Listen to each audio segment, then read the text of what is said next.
જ્યારે પૃથ્વીનો ધરાધામનો ત્યાગ કરી જવા માટે કૃષ્ણ પરમાત્મા તૈયાર થયા, ત્યારે પાસે એને જીવ હતો, એનું નામ છે ઉદ્ધવજી. ઉદ્ધવે ભગવાનને પ્રશ્ન કર્યો, મહારાજ મને એવું લાગે છે કે તમારા મુખની મુદ્રા પર થોડુંક એવી પરેશાની, એવી પીડા, તમે તો બીજાની પીડા દૂર કરવા વાળા છો, તમે આજે હે હરિ હે નારાયણ, મને એવો ભાસ કેમ થાય છે કે તમે બધું કરવાનું જે કાર્ય હતું એ કરી ચૂક્યા અને કંઈક અજુગતું કરવા માંગો છો કે જે તમારા ભક્તો માટે વ્યાજબી નથી. ઉદ્ધવ, તમે સત્ય કહો છો, હું મારી માયાનું સંવર્ણન કરી, સંવર્ણન યાને સંકેલવું, માયાને સંકેલી અને હવે હું મારા નિજધામ ગૌલોકમાં જવા માટે પ્રસ્થાન કરું છું.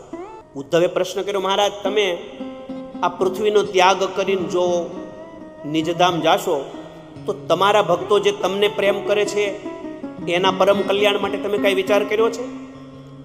એટલે ઉદ્ધવજીને જવાબ દેતા દેતા ભગવાન શ્રી કૃષ્ણ વિચાર કરે.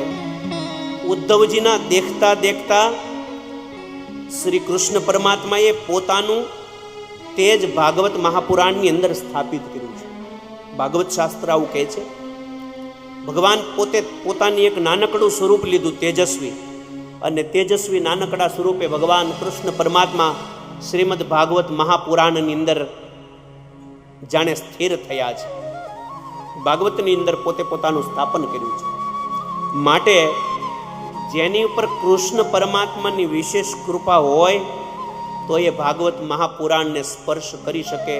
કારણ કે ભાગવત પુરાણ એ માત્ર ને માત્ર પુસ્તક નથી, એ ભગવાન શ્રી કૃષ્ણ પરમાત્માની સાક્ષાત શબ્દમયી વાંગમયી દ્વાદશ અંગની મૂર્તિ છે, સ્વરૂપ છે.